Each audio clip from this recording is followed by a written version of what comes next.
Today I'm going to talk. I got a thought about inalienable rights.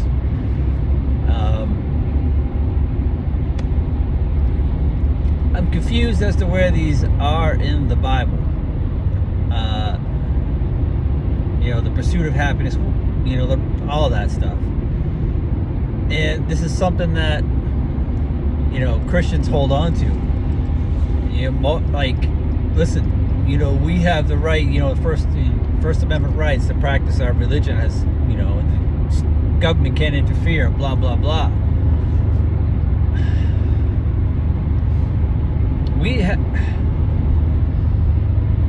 So what's going to happen to these people, if they get persecuted for, being Christians, for going to church? Are they going to fight? Say, listen, it's my right to practice my religion. Yeah, but history, I think, has proven more, and even recent history has proven that rights can be revoked by the government whenever they feel like. It's basically arbitrary sometimes. And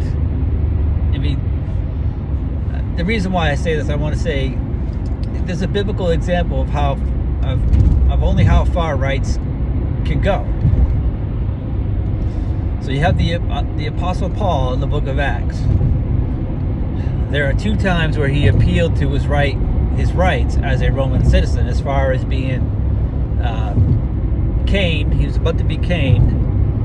I can't remember what city he was in, and then the other one was when he was arrested in Philippi, and the city leaders wanted him to be quietly escorted out of the city, and he's like, no, they're gonna walk. I was unlawfully treated and imprisoned as a Roman citizen. They're gonna come out and they're gonna apologize, and they're gonna walk me out of the city themselves publicly. Well, in the end, those rights as a Roman citizen didn't do, saved him from a caning or anything else. But in the end, he was beheaded. He was beheaded by the Roman emperor. I believe it was Nero. And his Roman rights didn't prevail him at that point. He just had his head chopped off. So even though he had rights as a Roman citizen from birth, in the end, when the government decided that those rights don't matter, I hate Christians, or whatever the reason Nero came up with, Paul lost his life. He was imprisoned. We all know that he was imprisoned falsely, but he was imprisoned. And, he spent multiple years in jail before he went to Rome. And,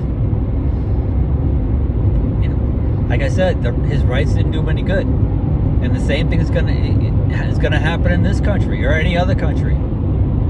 Eventually, at some point, the government's going to say Christianity. They're gonna outlaw Christianity, or at the very least, they're not going to defend it. Especially now, especially for the churches who are adamantly, biblically, against homosexuality in any form, whether married, doesn't matter. Any relationship, same-sex relationship. Same-sex attraction.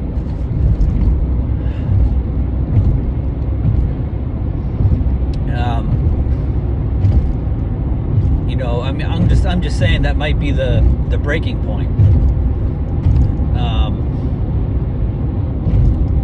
But you never know. You never know what the breaking point will be. But that's the point. Yeah, we have the Constitution that that does protect our rights, but they're really arbitrary. At any moment, they could just say, sorry, your rights have been revoked. You're going to jail. And that's how the world works. It's all throughout history. You know, just look at what happened in Germany. You know, the Nazis burned down the apartment building, blamed it on I think they blamed it on the Jews, they blamed it on the communists, and used it, even though they're the ones that set the fire, used the basis of the false accusation as a reason to revoke everybody's rights. You know, to put them under military, it's not military. You know, under military law. And that was that. You know, what else could they do? You know, I think at that point they had all been disarmed anyway. So the only people who had guns was the government, and that's where our country is starting to go. You know, all these shootings. You know, except for that one in the Christian school in Tennessee. What was the first thing that came out? We need to, you know, have stricter gun laws. Unless you're trans, and then you can buy legal guns all you want and shoot whoever you want because, you know, you're trans. You know, and you're just defending yourself. Well, whatever nonsense they want to make up. Anyways, that's just what I'm saying. The inalienable rights, you know, that are currently protected by the Constitution. You've already seen, if you haven't been paying attention, the Constitution really doesn't mean anything to these people. And really, it's just words on paper in the end. And I mean, right from the very beginning, it wasn't, you know, people want to say we should rise up against tyrants, but you know, it isn't just now that the presidency has acted like tyrants. Richard Nixon, he acted like a tyrant. Maybe he didn't take actions like a tyrant, but he also thought that he could do whatever he wanted as the president, that he was above the law. Even in the first president, you know, George Washington, I think it was the Whiskey Rebellion. You know, he sent the army, a standing army in there to take care of the people who were fighting the whiskey tax. That's an act of a tyrant. You know, I believe it falls under it could fall under the definition. You know, and then you had John Adams, the second president. He tried to have the Sedition Act, where you couldn't publicly criticize.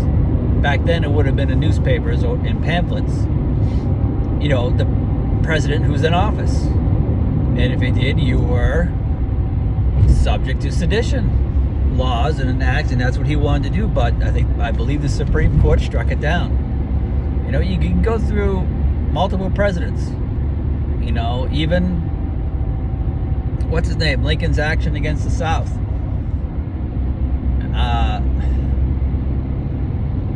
You know, despite, you know, his ideas, you know, to preserve this country, what he did, sending troops down into Virginia, was illegal.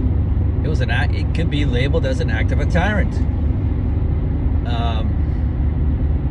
You know, just all these things, you know, it can happen. But we, as Christians, the Bible does not anywhere really say we should stand up against tyrants. You know, we're not to, you know, grab our guns and fight against tyrants. I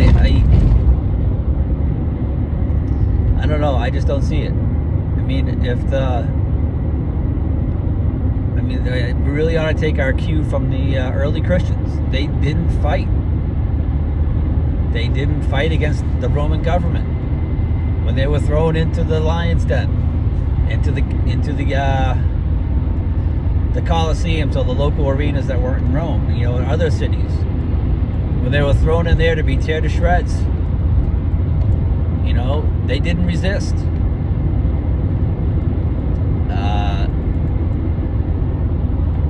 The apostles didn't resist. They were imprisoned and beaten for spreading the gospel, yet they did not physically resist against their aggressors, I would say. It's a better word. So we just can't hold on, with white knuckle grip on this idea of inalienable rights and the Constitution protects us. Because the Congress and the politicians who are in office will write laws to protect their interests. And that's just how it is. I mean, if you've been following the news, the whole Twitter files, the back door into Twitter by the government, the CIA, whoever else, intelligence community, so that they can go in and monitor content and, inform Twitter on what to suppress and so forth. Well, last I think I read it about a couple of weeks ago that they are coming up with a bill that basically grants immunity to whoever put those back doors in, and it's retroactive back to whenever, probably when Twitter was first put on a platform. And so the people who put the back door there and the people who were using the back door, when that law is passed, will not be able to be prosecuted for suppressing, free speech, for censoring people that they didn't like. I'm just saying, our rights are not protected. They're not guaranteed, indefinitely. So that's just all I have to say. I mean, Christians, when persecution comes, don't depend on your inalienable rights to protect you. Because under the sovereignty of God, if He determines that it's time for that to be taken away, it will be taken away. I mean, Paul was beheaded in his time, at the appointed time that he was to be beheaded, and that doesn't change. So, thank you for watching, for the 5 people that watch this. Thank you, and I hope you have a great day.